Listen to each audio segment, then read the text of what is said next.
And of course, Fly's captainship. An amazing run by OG.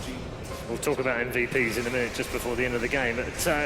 Objective-based Dota 2 has been the subject of many discussions this week, and last week for that matter, and it came good for OG in that fourth game. They focused on everything they needed to do. And the Alchemist goes forward to this, I don't want to say outdated build, but less useful build that we've seen throughout the whole tournament, and it just does not do well when the opponent pushes your high ground super early. Yeah. Or like taking down Roshan, which OG were able to do multiple times. In contrast to the way that Misery's been playing Alchemist in a varied amount of ways throughout the whole tournament. Like Miracle, yeah. With the early Soul Crest. Yeah. It was, I mean, they also had just like so much pressure coming out from the Doom Lich in the safe lane, and this is the final fight with Team Secret. There we are. So, GG. Game over. OG taking the marbles home.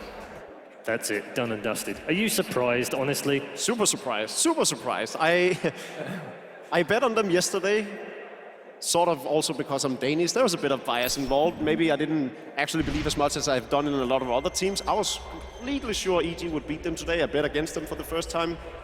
They demolished EG, and I was like, all right, I can't bet against them anymore. I just simply can't. Even if I had a feeling that Secret was probably the better team, they just came out and proved me wrong. And why am I not surprised that Jacob's correct predictions aren't actually based on any analytical abilities? Just, I like Danes. That is also a correct analysis. Okay, we're going to talk about MVPs now. There's a very long list of teams and players and moments of brilliance all the way through, but let me just throw a few at you. CTY, Eternal Envy, Miracle, Moon, No Tail, Crit, Super, Samael, G, Old Chicken have all had fantastic moments throughout this entire tournament. I want you to all just give me one name that stands out and tell me why. Capitalist. I mean, I already said my name, Crit, through and through. I think that he was performing the most solid. He was always playing at 90 to 100% of his capabilities.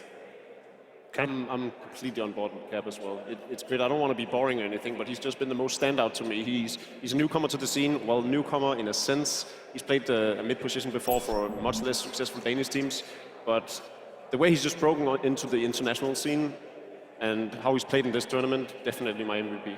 Mine's going to be not on that list. It would be Fly, actually. The captain. Yep. I mean, I did put 4 of the 5 OG players on that list, so it makes sense that we. Yeah, I mean, he bonded them all together. He had this amazing draft. I also think like he bounced back miraculously from his finish at TI5 and still had the thirst, the urge, and he, took what he thought was the best possible team and went through the qualifiers and just, as you said, trial by fire. Yeah, okay. And final memories and moments, because there have been so many. Again, I wrote a few down. Moon's Earth Shaker stands out. Game 1 EG versus Secret. Samael's Timbersaw.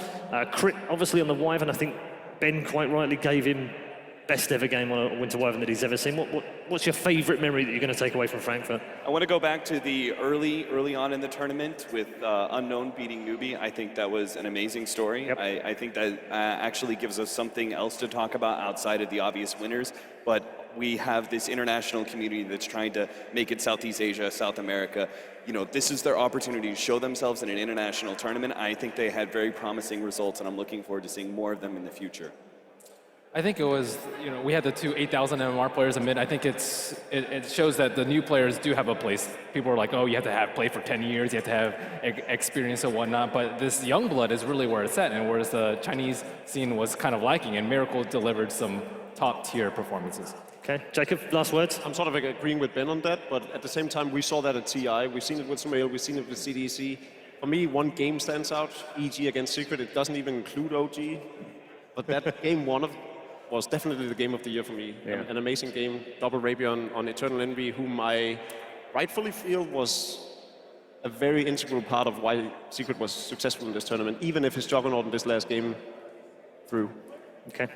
After almost 100 games over the last 10 days, the Frankfurt Major, the first ever in Dota 2 history, has come to an end. OG are $1 million better off and have become the first ever champions of the major championships. And while a hole will be left over the winter that will be difficult to fill, the major championships do continue in Shanghai in March, something to look forward to in the long winter nights. For OG, though, they'll enjoy the glory of the championship a while longer, and then after a short time, get back to the practice room preparing to defend their title in Shanghai. Now, thanks to all of the commentators, our expert panelists, the extraordinary work by the observers and the stats guys, and to all of the people behind the scenes who have made the Frankfurt Major so special. Thank you to ESL and to Valve for once again allowing Dota 2 to shine brightly in the competitive world of professional esports.